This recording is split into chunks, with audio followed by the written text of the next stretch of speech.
Well, the political battle in the Pacific Northwest over breaching of the Snake River dams in Washington state has, at least for now, swung back in the favor of farmers, grain shippers, irrigators, and even power producers who rely on the river system and oppose their removal. For decades, environmentalists have argued that breaching the four dams in southeast Washington state is the best method to restore the threatened and endangered salmon populations of the Columbia Basin. Last year, the National Oceanic and Atmospheric Administration, which is tasked with salmon recovery efforts under the Endangered Species Act, recommended removal of the dams. However, proponents of the dams say the benefits of the dams can't be replaced. These dams carry 65% of the wheat that goes out of the P&W corridor. So they're important from the standpoint of that they're the most carbon neutral form of transportation for U.S. wheat. On the irrigation side, that's another area where we would see, a huge loss for our region and nation. If dam breaching were to occur, we would lose the irrigation behind the Ice Harbor Dam in particular, and that irrigates about 50,000 acres here in the Northwest. So that supports about $2 billion in economic value in the region, 10,000 jobs. Breaching the Snake River dams would require an act of Congress, with Democrats holding the majority in 2020 and the Biden administration signaling support for restoring historic salmon runs. It appeared dam removal was on the government's fast track. However, with Republicans winning back the majority in the House, Washington's GOP representatives Kathy McMorris Rodgers and Dan Newhouse introduced a bill this spring to help keep the dams in place. In the Senate, Republican Steve Daines of Montana and Idaho's Jim Risch sent forth similar legislation.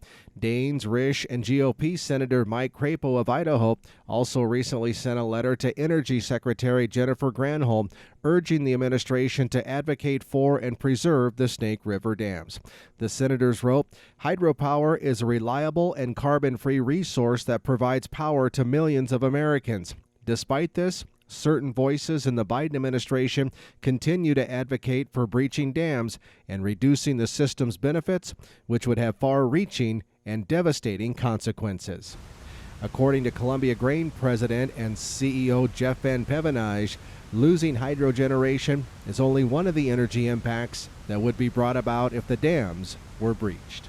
We cannot presently move enough rail transportation to the marketplace. And if we need the alternative forms of transportation like barge traffic, and truck traffic is not really an option from so far away, it would be the most expensive, the most polluting form of transportation to the marketplace, as well as the most inefficient form of transportation. Now, those energy costs would have a ripple effect, says Heather Stebbings of the Pacific Northwest Waterways Association. You eliminate the dams, you increase costs for energy because you eliminate hydropower, and that would ultimately either be absorbed by the farmer or passed along to the consumer, again, increasing the cost of our food that we buy at the grocery stores. How the dams impact the supply and prices at those grocery stores in the Northwest population centers is a task facing advocates for the dams. It's a challenge to help folks understand on the West Side the value that those projects provide because they're more disconnected from them. They're not right in their backyard. And so the more we can tell that story on the West Side in particular, I think the more will help folks understand the value of the projects. I think when they start comparing that to the joy of looking at the orca whales out in Puget Sound, which seems to be one of the biggest environmentalist comments today, is that, boy, the orca whales are going away because of the dams on the Snake River. I think when they have to start paying that food bill, they'll maybe get a little different view of what the value is to them from having these Snake River dams and from keeping U.S. food costs competitive.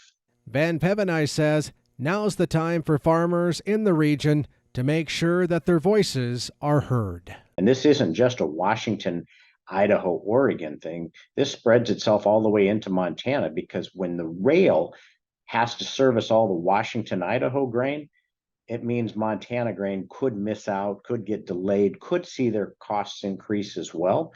So it's not just a local thing, but they need to get together. They need to actively talk with their Congress people, whether that be at the local state level as well as the federal level that are out there. They need to have their voices heard, and they need to be loud about it.